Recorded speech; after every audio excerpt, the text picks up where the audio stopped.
Deus nunca para de trabalhar, irmãos. Deus, ao contrário de nós, né, que temos aí 6, 8, 10 horas por dia para o nosso descanso, Deus não tem descanso. Trabalha sem cessar, sem parar. E tudo que Deus faz é para abreviar a volta, o retorno de Cristo Jesus como Senhor do planeta Terra, o Senhor de todas as nações, povos, todos os países do mundo, para realmente governar segundo o plano de Deus, segundo o propósito de Deus. Governo de justiça, governo de verdade, governo de paz, ao contrário de tudo isso que a gente tem visto aí na face da terra.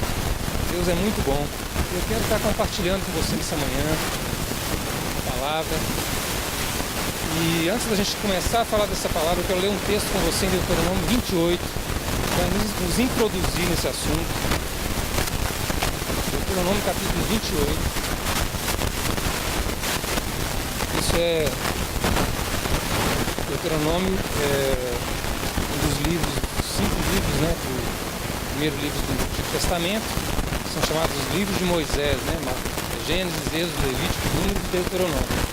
E no final do Deuteronômio, Moisés está fazendo um discurso ao povo, ele já está preparando o povo porque ele não vai entrar na Terra Prometida.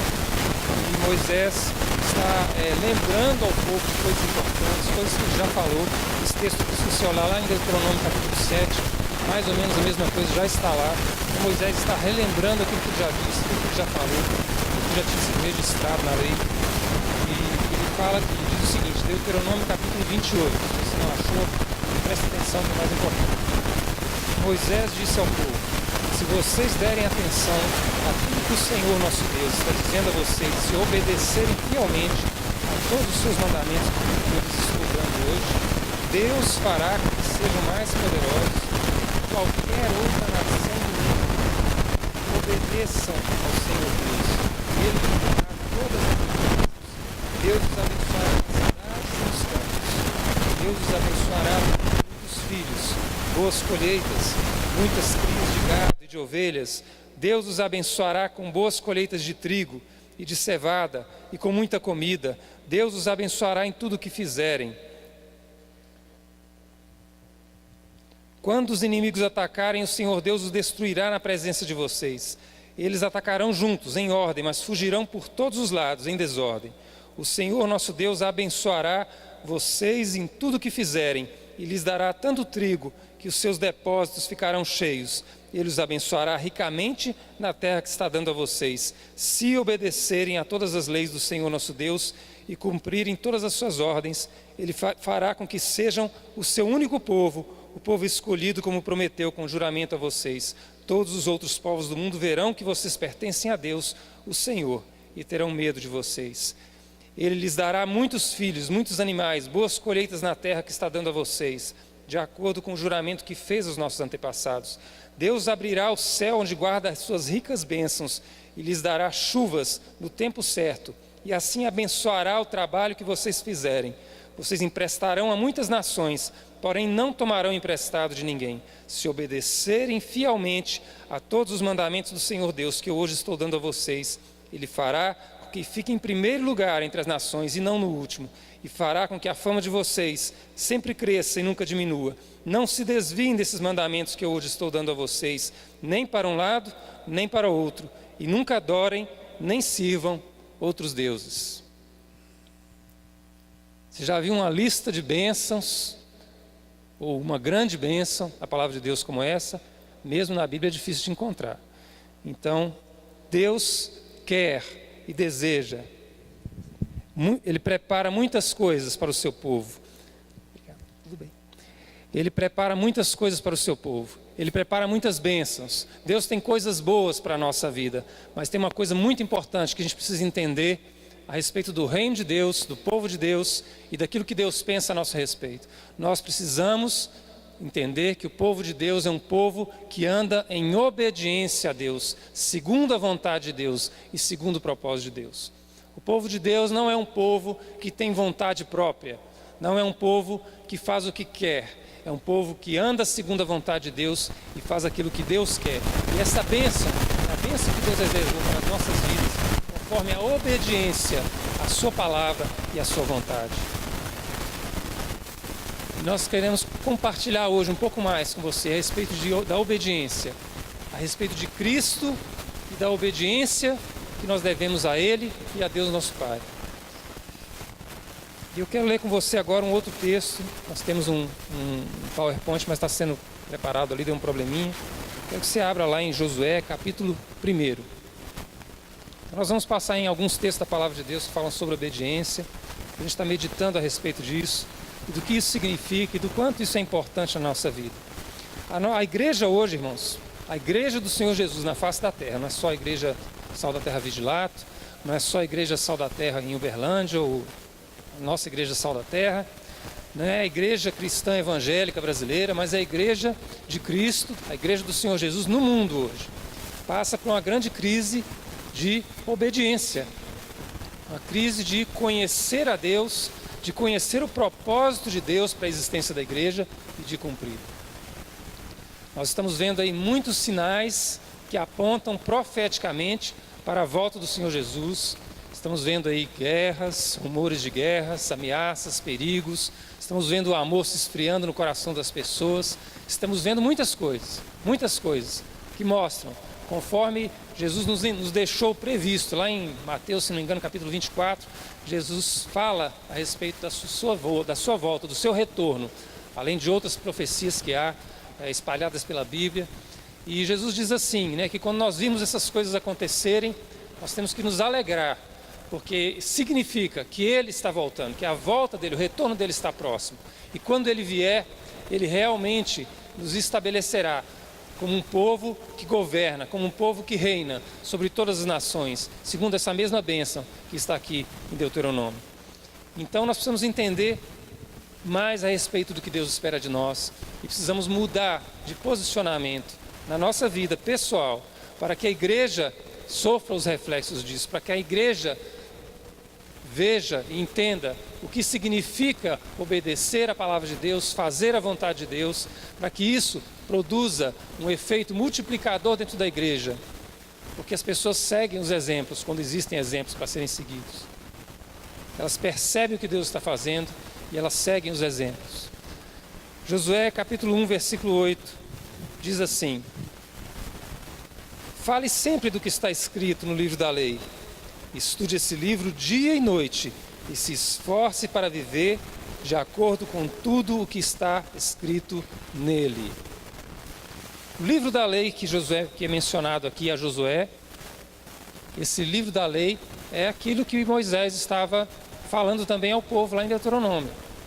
É a lei que precedeu a vinda de Cristo, a lei de Moisés, a lei, o Antigo Testamento, E a Josué foi dito, isso aqui é no momento que Josué está assumindo o governo do povo de Deus, antes deles entrarem na terra prometida.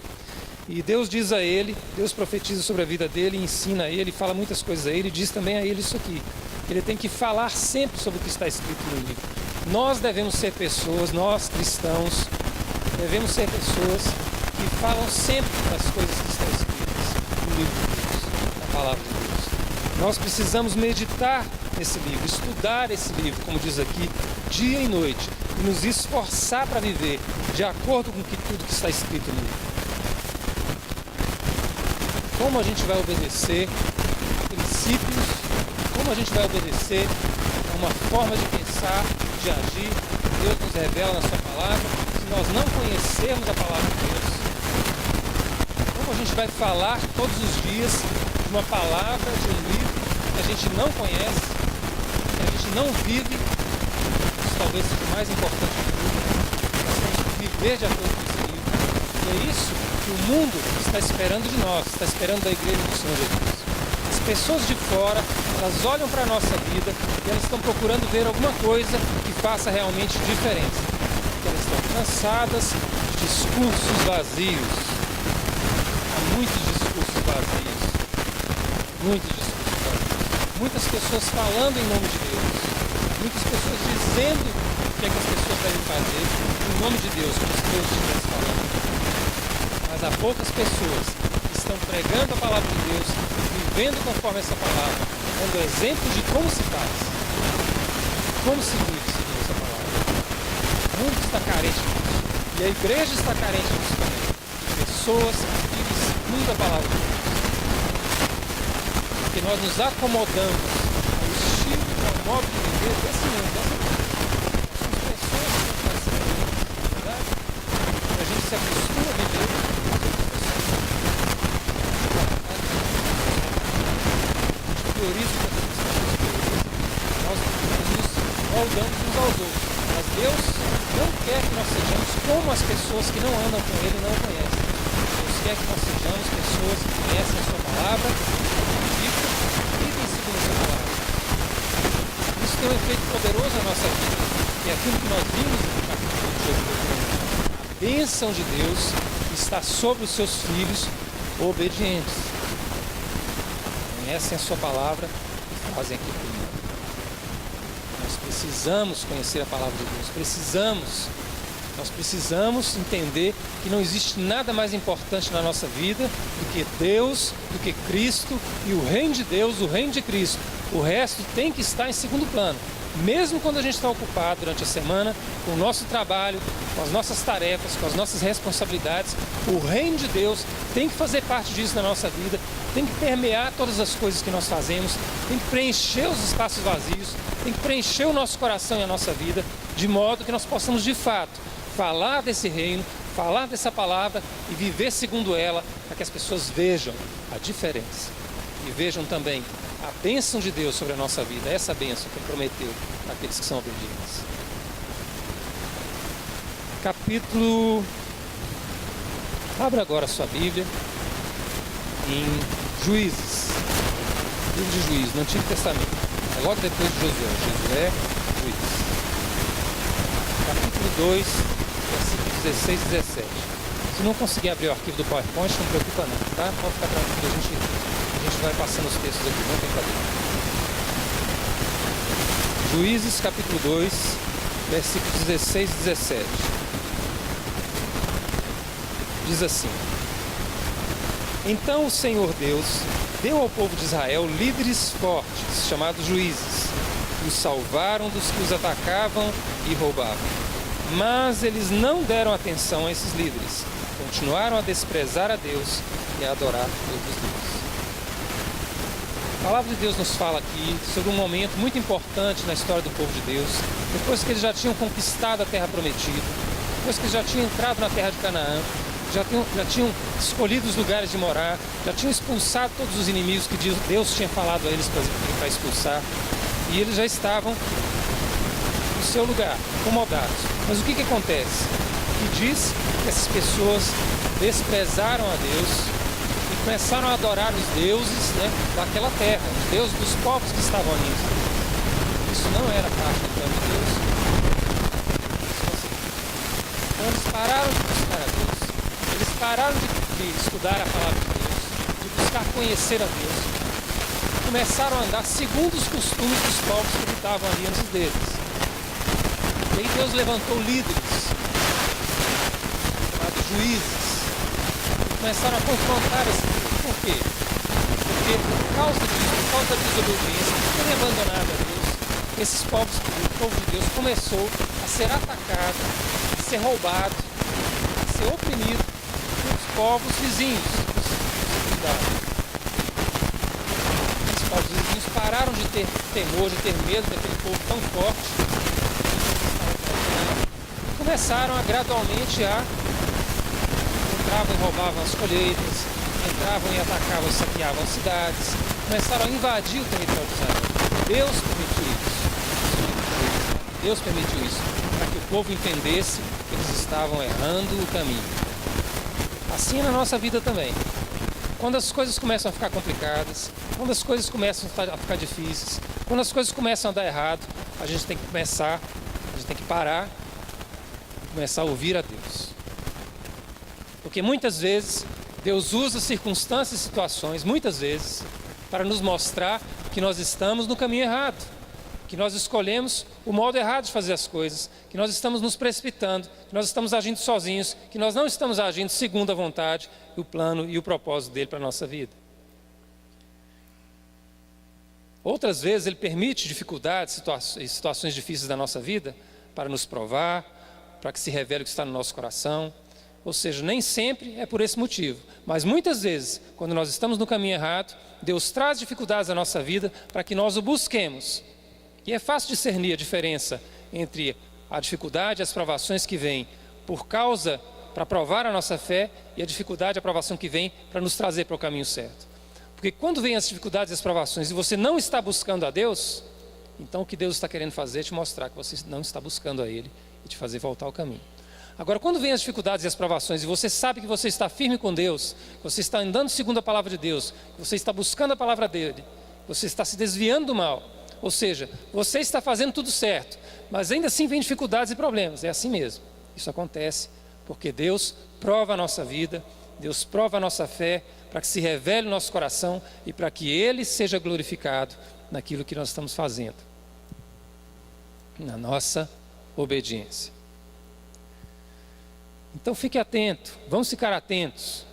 Quando as coisas começarem a dar errado, nós temos que parar e pensar: será que nós estamos buscando a Deus? Será que nós esquecemos de Deus e estamos cuidando de outras coisas que nós, de repente, achamos que são mais importantes para aquele momento? Que nós deixamos que disputem a atenção de Deus no nosso coração, na nossa vida? Todas as coisas na nossa vida se resolvem dentro de nós, naquilo que Jesus chamou de nosso coração. Jesus falou assim, que nós temos que amar a Deus de todo o coração.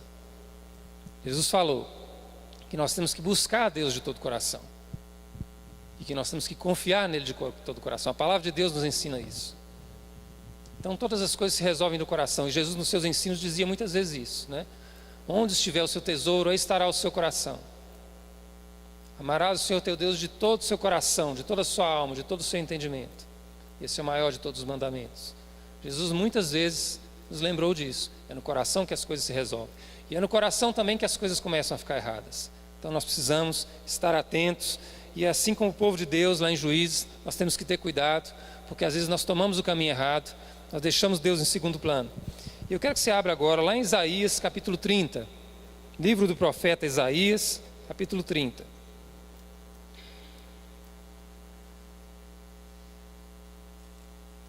Está lá no meio dos livros dos profetas, né? Depois de Salmos, Provérbios.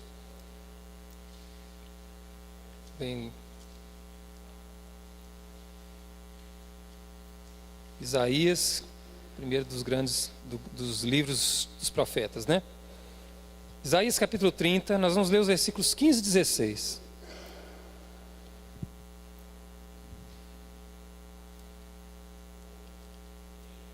Isaías capítulo 30, 15 e 16.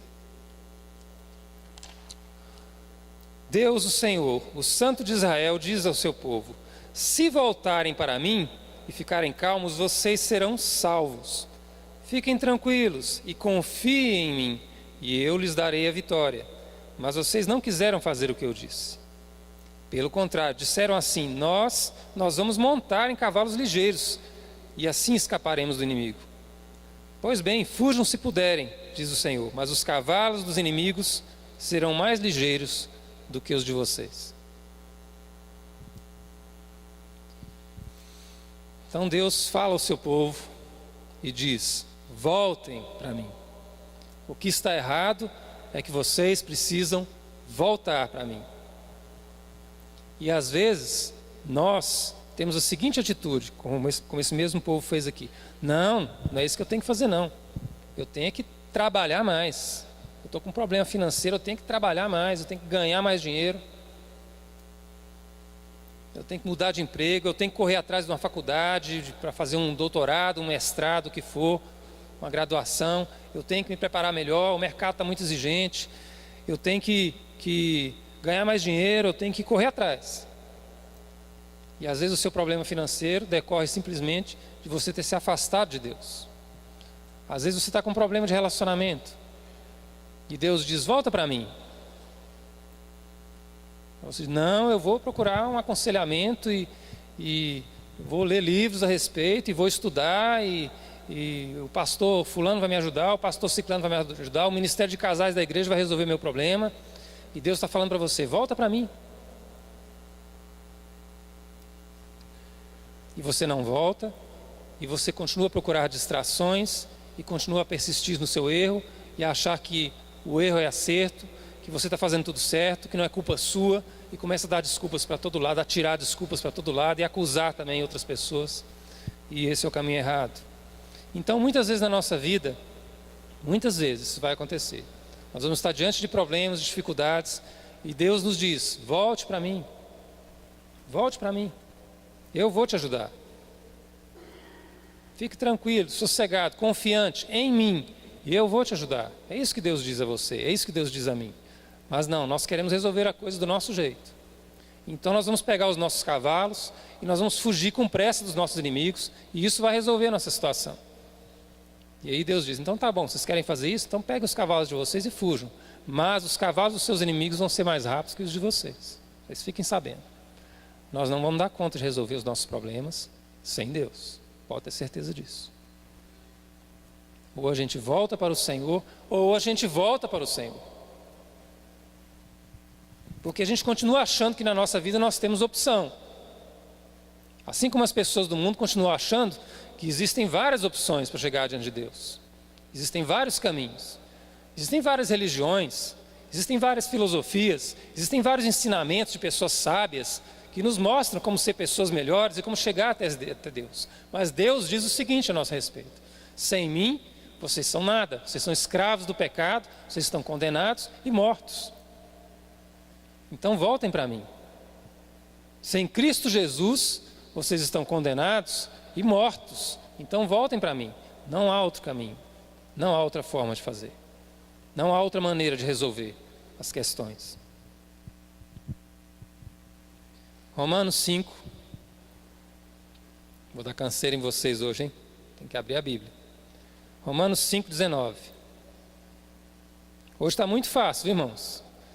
É muito fácil ler a Bíblia. Hoje você tem Bíblia no computador, tem Bíblia no celular, você põe uma palavra lá, na internet, você não precisa nem ter um programa para procurar texto. Você põe na internet, põe no Google e aparece o texto na sua frente que você está procurando. Então, nunca foi tão fácil achar a palavra de Deus. Você pega um celular pequenininho que anda no seu bolso o dia inteiro, você põe uma Bíblia nele, você abre a hora que você quiser. Nunca foi tão fácil.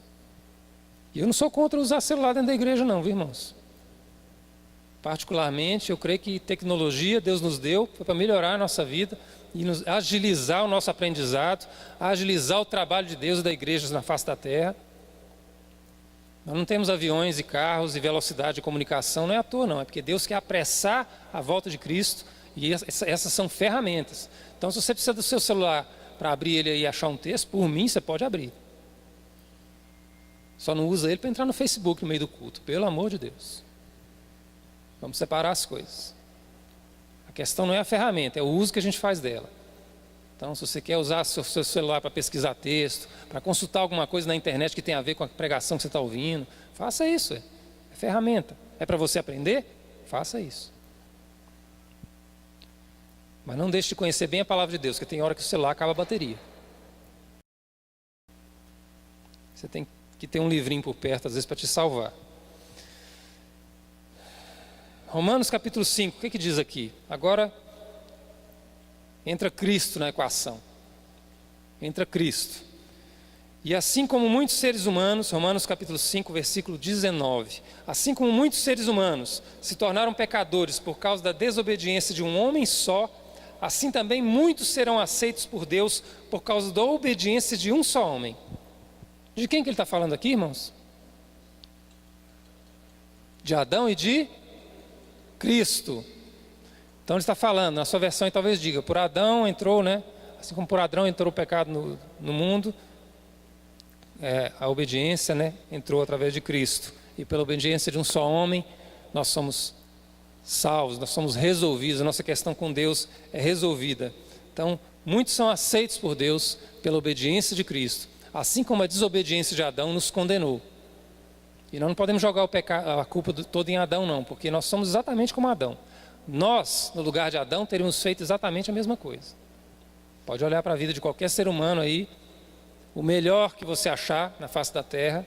Se você conhecer os pensamentos desse homem, dessa mulher, se você conhecer as suas atitudes íntimas, se você conhecer a sua vida por completo, você vai achar muita coisa podre. Porque é assim que nós somos, pecadores, miseráveis, pobres, cegos e nus, sem Cristo. É isso que o pecado nos torna. E todo aquele que pratica o pecado, segundo a palavra de Deus, torna-se escravo dele. Então todo homem, todo ser humano sem Cristo é um escravo. É um escravo do pecado. E você não fica procurando gente boa para dizer, mas aquele ali é tão bom quanto, melhor do que os crentes. Aquele fulano ali, ele não confessa Jesus não, mas é melhor do que os crentes. Às vezes até parece, viu, irmãos? Mas a situação nossa diante de Deus, é a mesma, para todo lado. E só Cristo, Ele é a resposta de Deus, a solução de Deus. Ele é a obediência para os desobedientes. Só Cristo torna possível nosso encontro com Deus, nosso relacionamento com Deus. Agora Hebreus está lá no final do Novo Testamento. É uma carta escrita por um autor não revelado, particularmente eu creio que é Paulo escrevendo ao povo dele, ao povo judeu. E Hebreus capítulo 5, nós vamos ler versículos 8 e 9. E defendendo, nessa carta de Paulo, nessa carta cujo autor não é revelado, existe uma defesa do Evangelho de Jesus para o judeu, em direção ao povo judeu. E diz assim: embora fosse o Filho de Deus, falando a respeito de Cristo, ele aprendeu por meio dos seus sofrimentos a ser obediente. E depois de ser aperfeiçoado, ele se tornou a fonte da salvação eterna para todos os que lhe obedecem. Esse texto nos ensina algumas coisas muito importantes, irmãos. Uma delas é que a obediência, muitas vezes, ela vai acontecer no meio da dificuldade, do sacrifício. Não vai ser uma coisa fácil. Não vai ser uma coisa linda, feliz, maravilhosa. Não vai ser como nos prometem, às vezes, algumas coisas. Algumas pessoas tendem a prometer que quando o Evangelho entra na nossa vida, a gente deixa de ter problema, porque tudo vira mágica. A gente pega a palavra de Deus e fala, e por mágica os problemas desaparecem. E isso não é verdade, segundo a palavra de Deus. Ainda que nós devamos, de fato, conhecendo essa palavra, usá-la para enfrentar as situações da nossa vida. Usá-la para nos fortalecer, para nos ensinar, para nos encorajar, e para fortalecer, encorajar e ensinar outros. Usá-la também para corrigir. Mas muitas vezes, na obediência a essa palavra, nós vamos passar por processos e por sofrimentos e por dificuldades que talvez a gente pudesse escapar. Talvez a gente pudesse escapar se a gente não fosse obediente. E diz aqui que Cristo, quem que é Cristo? Cordeiro de Deus que tira o pecado do mundo. O Filho de Deus, o único que nunca pecou, o único ser humano na face da terra que nunca pecou, porque ele já nasceu perfeito. Ele já existia antes de nós, ele já existia antes do mundo existir. Ele se fez carne, ele veio no nosso meio para cumprir o propósito de Deus, de nos resgatar da nossa situação de uma condenação sem solução. Então Cristo, esse Cristo, que era Deus e que estava com Deus, você pode ler lá no capítulo 1 do Evangelho de João. O Verbo estava com Deus no princípio, ele era Deus, todas as coisas foram feitas por intermédio dele, sem ele nada do que foi feito se fez. Cristo, ele diz aqui, aprendeu a obediência por meio dos seus sofrimentos, por aquilo que sofreu. Se Cristo, que é o Senhor, que é o Filho de Deus e que é perfeito, aprendeu a obedecer através de dificuldades, de provações e de sofrimentos que ele vivenciou, por que isso aconteceu? Para que isso nos fosse um exemplo, para que a gente entendesse que nós temos que obedecer apesar das circunstâncias e não quando as circunstâncias nos convêm. Você sabe por quê? Uma das coisas importantes que acontece. Você lembra do livro de Jó? Você lembra do que aconteceu na vida de Jó? Uma pessoa, que a gente chama de Satanás, compareceu diante de Deus, e Deus puxou uma conversa com ele e diz assim: você viu meu servo Jó? Não existe ninguém na face da terra obediente como ele. E o que o diabo fez? Mas ele é obediente, mas é porque eu só deu tudo para ele. A coisa está boa para ele, eu quero ver se a coisa ficar feia, se ficar preta, se ele vai ser obediente. Tira dele aí um pouco dessas coisas que o Senhor deu, para o Senhor ver o que vai acontecer.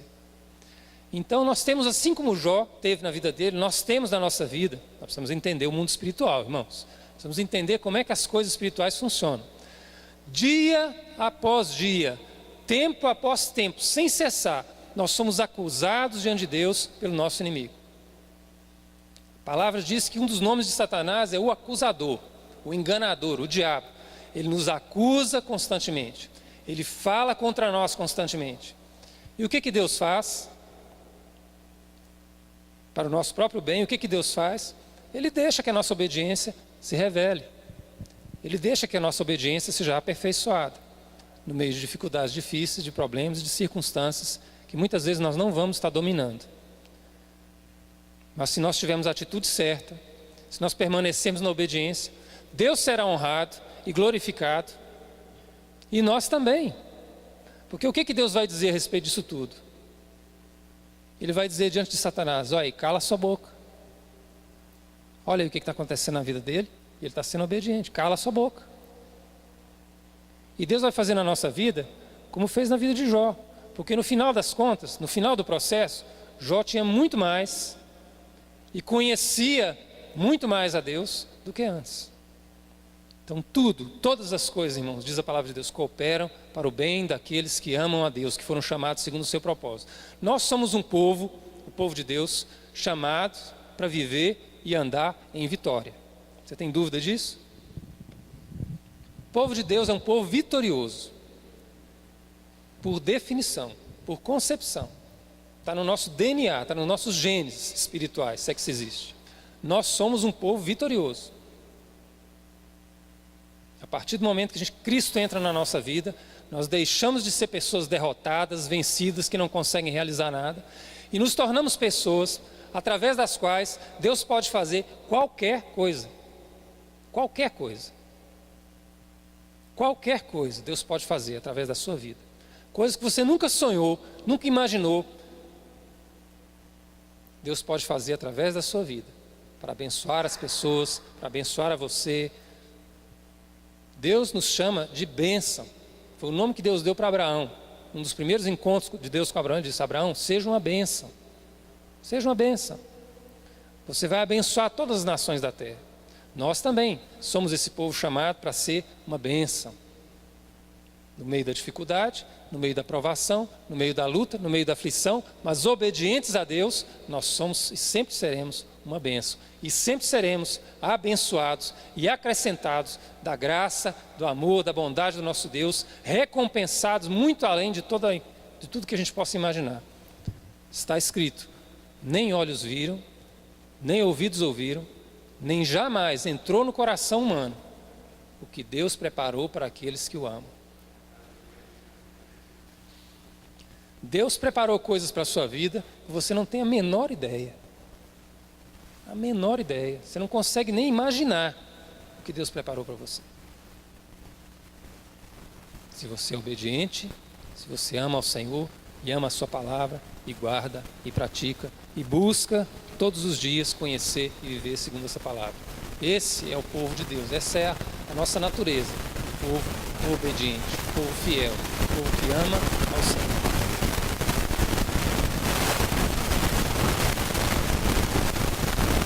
João capítulo 14, versículo 15. Agora já é o próprio Senhor Jesus que está falando. Evangelho de João, capítulo 14, 15.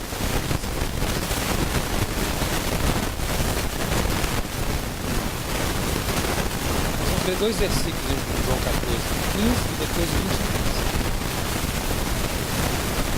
Mais dois versículos.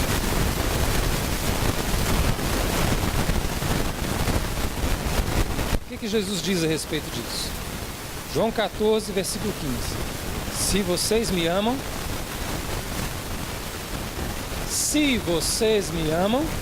obedecerão aos meus mandamentos.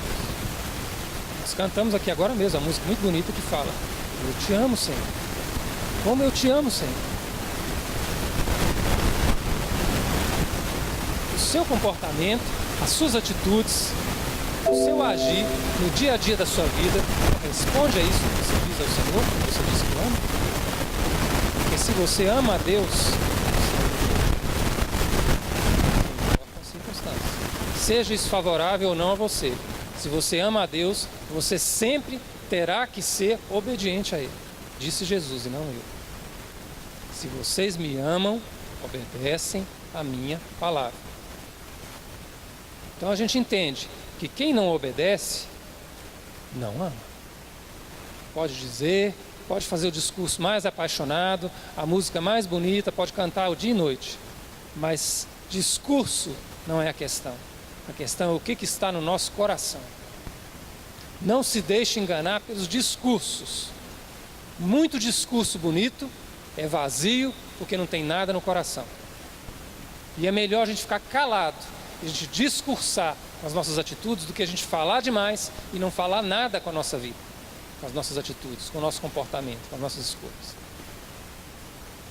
O ideal é que sejam as duas coisas: um discurso segundo a palavra de Deus e um comportamento segundo a palavra de Deus, obediente.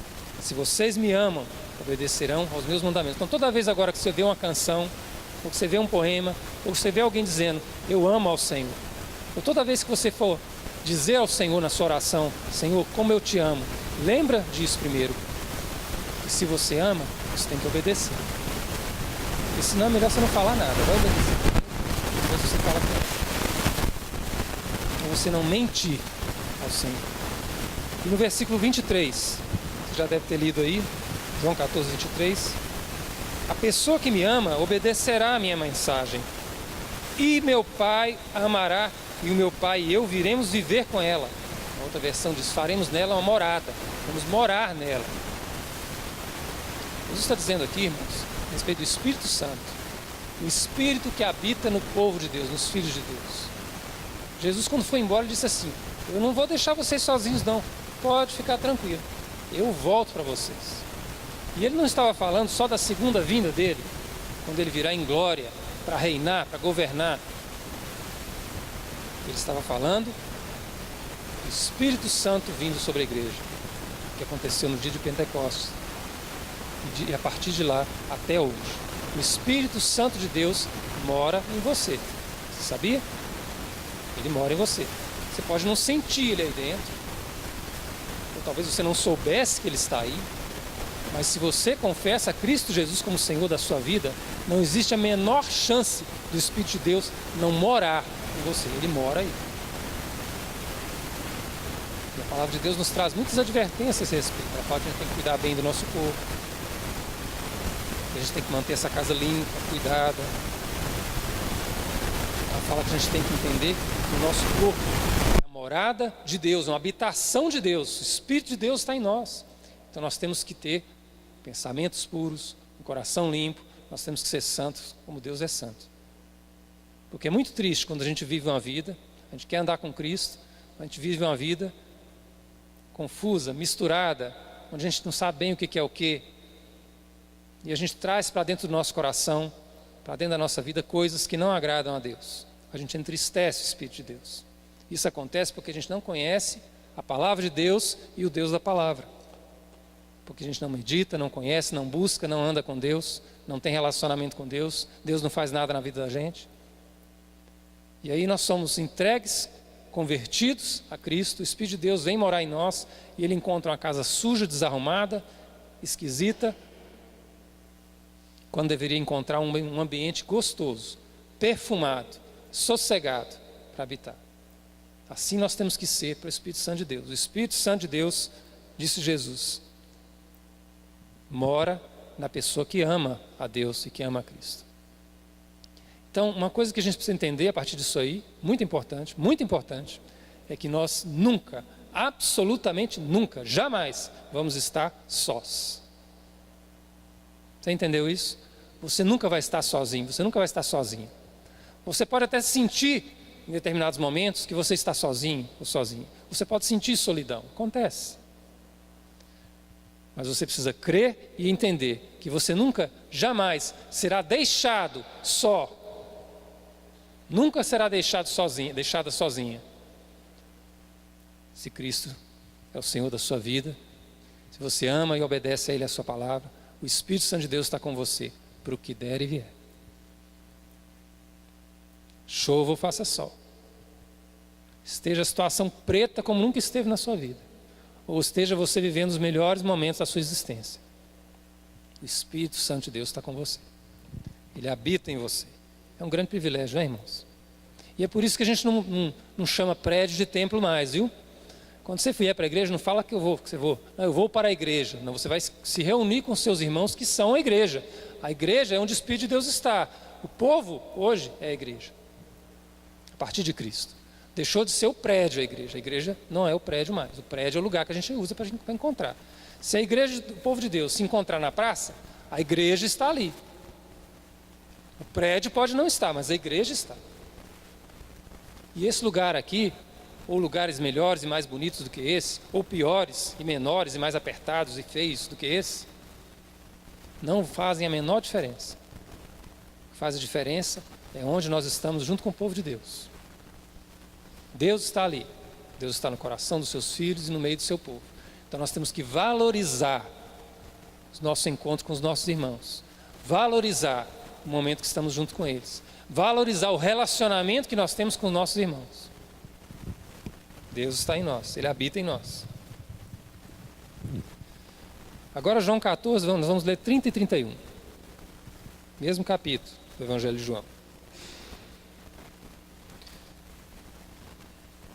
Jesus estava praticamente se despedindo dos seus apóstolos aqui antes da crucificação. Ele estava conversando com os apóstolos, com os seus discípulos, antes de ser crucificado. E ele diz assim, João 14, 30. Não posso continuar a falar com vocês por muito tempo, pois está chegando aquele que manda neste mundo, e ele não tem poder nenhum sobre mim. Mas o mundo precisa saber que eu amo o Pai, e por isso faço tudo o que Ele manda. Assim como Cristo, se nós amamos o Pai, nós precisamos fazer tudo o que Ele manda. Se nós amamos o Pai, nós precisamos fazer tudo o que Ele manda. A palavra tudo é o centro da questão. Porque nós não podemos ser pessoas parcialmente obedientes. Pessoas que obedecem quando acham que tem que obedecer. Nós não podemos ficar pedindo explicação de Deus sobre a nossa obediência. Deus, por que eu tenho que fazer isso assim? Por que assado? Por que isso na minha vida? Por que eu estou nessa situação? Porque é uma palavra que é melhor a gente não usar com Deus. Ou se usar, usar com cuidado. Vamos limitar os nossos porquês. Porque a dúvida mostra falta de fé, falta de confiança. E isso tudo revela que a gente não conhece a Deus. E não sabe como Ele pensa, como Ele age, como funcionam as coisas. Então, precisamos ser obedientes, porque Cristo é obediente. Cristo é tudo que nós devemos ser. Tudo.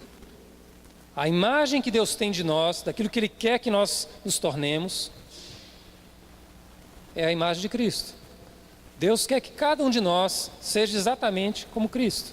Mesmas atitudes, mesmo comportamento, mesmo modo de pensar, de agir. E aí vamos fugir da mentalidade catolicista, que diz que algumas pessoas são melhores do que outras. Algumas são mais santas, outras menos santas. E nós nunca vamos alcançar determinado tipo de coisa, porque isso está reservado para pessoas melhores do que nós. Não existe ninguém melhor do que nós. E não existe ninguém pior também.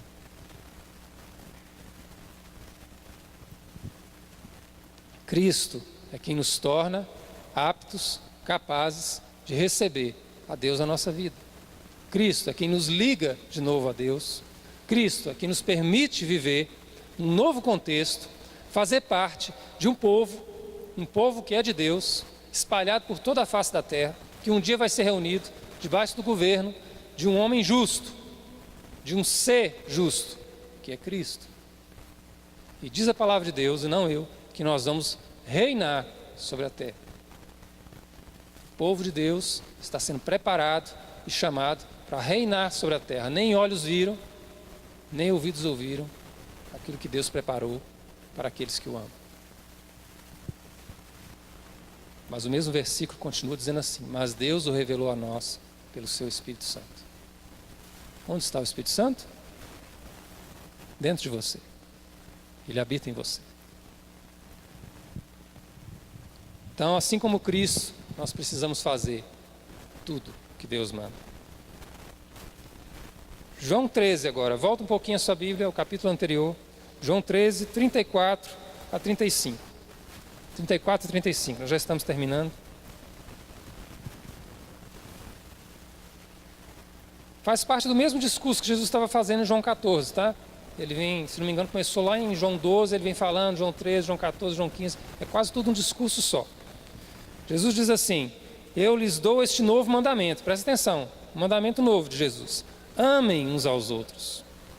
Assim como eu vos amei, amem também uns aos outros. Se tiverem amor uns pelos outros, todos saberão que vocês são meus discípulos. Olha só como é que a obediência é uma coisa importante. Como é que a obediência fala por si mesma. A nossa obediência, ela revela por si mesma o caráter de Deus em nós. Porque diz aqui que se nós amarmos os nossos irmãos, todos saberão que nós somos filhos de Deus e discípulos de Cristo Jesus.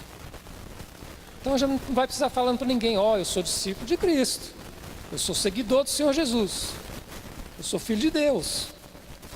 Porque quando as pessoas virem em nós que nós conseguimos, de fato, amar os nossos irmãos, e aqui não está falando de amar quem nos ama, não. Está falando de amar aquele que a gente não gosta, aquele que é pedra no nosso sapato, aquele que às vezes, por estar ainda num momento no Evangelho, ou num momento diante de Deus, ou num momento da sua vida, em que ainda não chegou a compreender as coisas tão bem como nós já as compreendemos, e aí a gente pensa: mãozinha ali, dá não. Aquele nós temos que amar também. Nós temos que amar todos os nossos irmãos. E temos que amar como Cristo nos ama. Como é que Cristo nos amou e ama?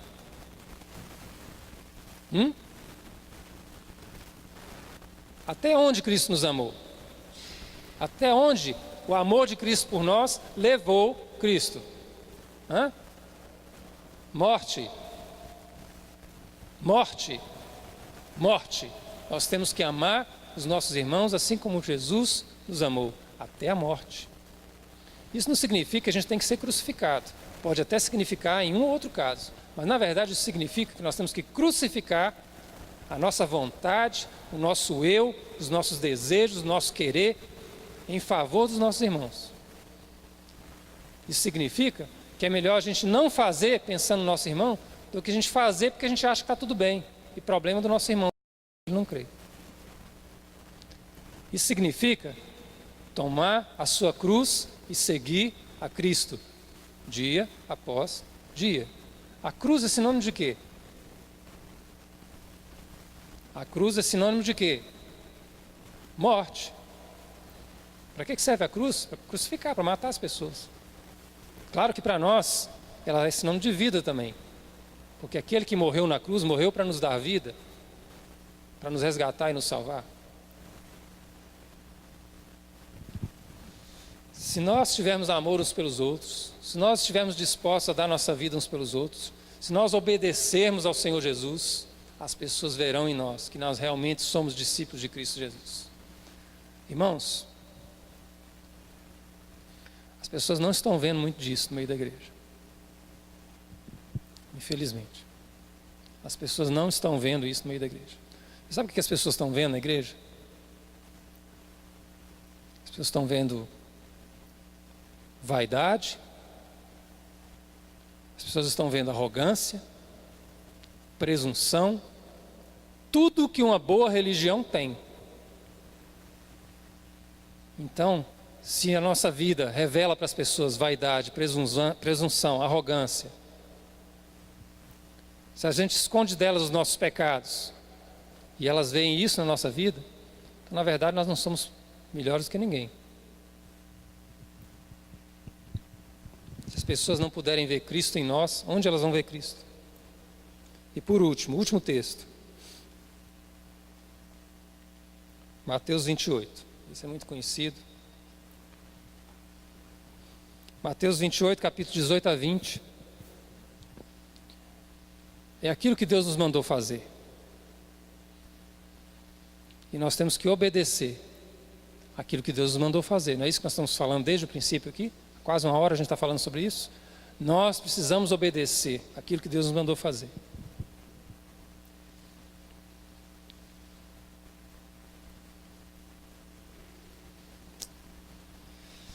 Mateus 28, 18 a 20, é a grande missão do povo de Deus, a grande missão da igreja até que Cristo volte.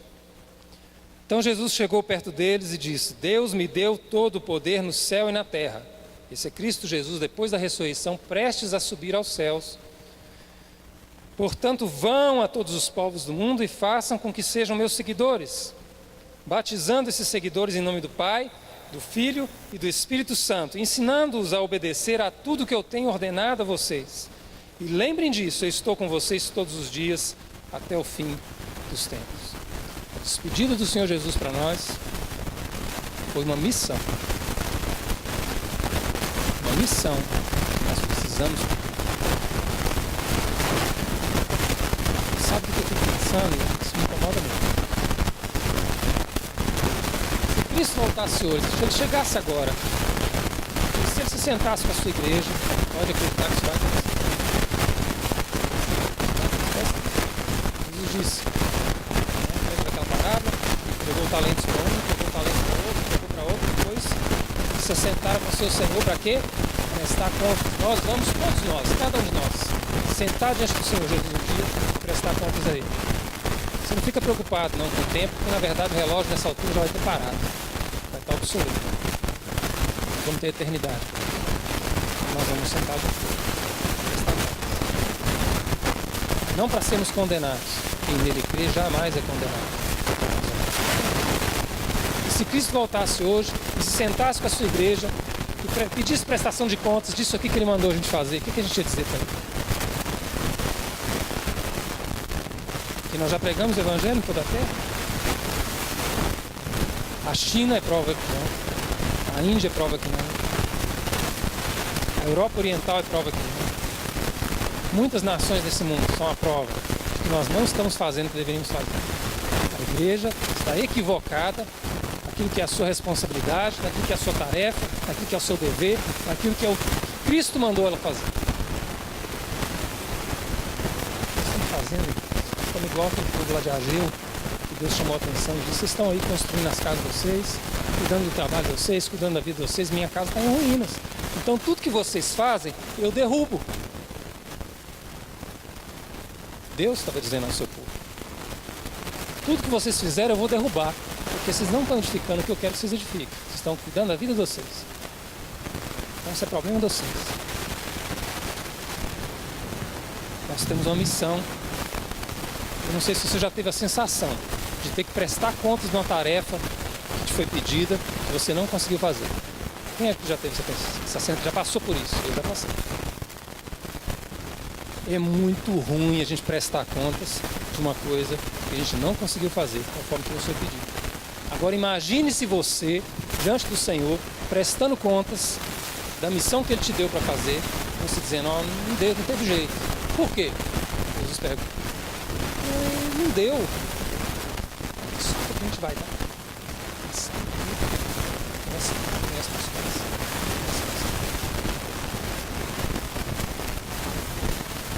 Segredo, irmãos, no nosso coração.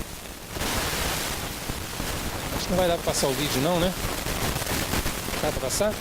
Nós vamos encerrar com um vídeo que está um pouquinho em cima da hora demais. Eu peço desculpa para vocês, mas é importante a gente assistir esse vídeo. Ele é 4 minutos, é o testemunho do Paul Washer. Paul Washer é eu falei dele para vocês aqui, um homem de Deus que Deus levantou como um reformador da igreja da nossa época. Ele tem falado não contra a igreja, mas a favor da igreja, a favor da obediência, a favor do amor a Deus, a favor de buscar a Deus acima de todas as coisas, o reino de Deus, a palavra de Deus, os planos de Deus, as promessas de Deus. E esse vídeo, na verdade, é uma gravação, você vai ouvir só a voz dele e algumas imagens. É muito emocionado, porque é um testemunho pessoal que ele está dando, por que ele faz as coisas. Pode rodar.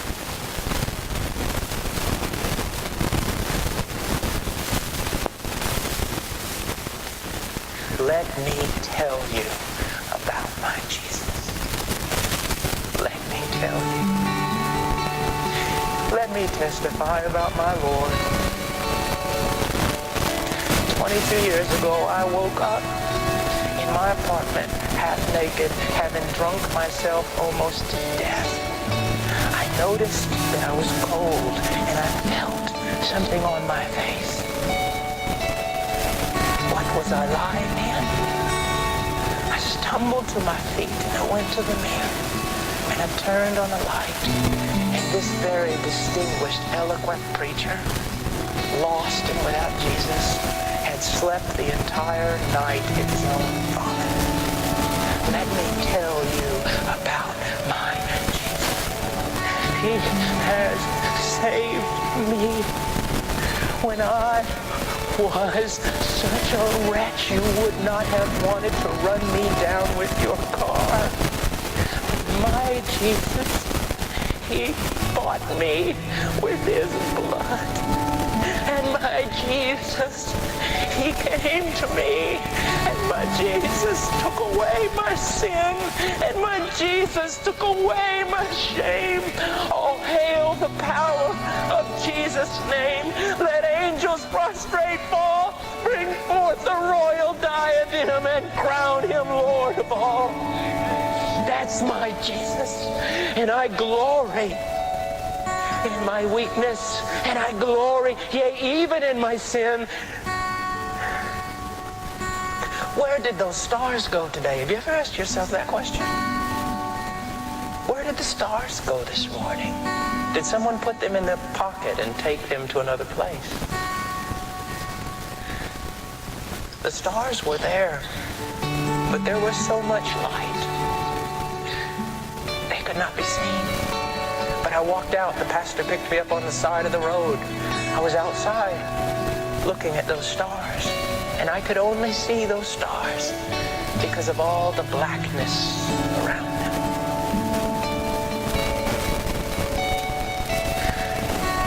Sometimes young men will ask me, Brother Paul, what's the secret? How is it that you preach the way you do? How is it, Brother Paul, that you talk about things like that? How is it that we see the power of God? What's your secret, Brother Paul? He found me in a pool of vomit. That's my secret. That there are not many wise or noble. I am the chiefest of all sinners. I was the lowest of the low. And that's what Jesus does. That's my secret. I had nothing. That's my secret. And you were probably much prettier than me on the outside, but I can assure you, you were not any prettier than me on the inside. They say, how do you pray like that? How do you preach like that? I mean, what did you learn in your devotional time? No, you don't understand. He saved me. He saved me. Where's that great motivation? Did you get it from some verse you read?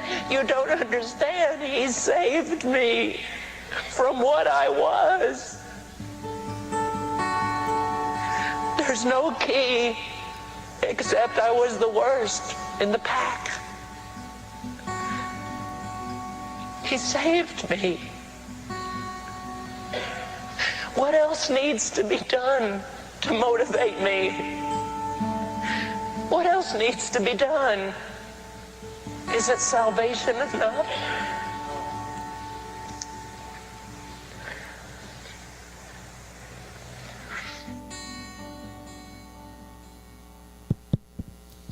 Vamos ficar de pé.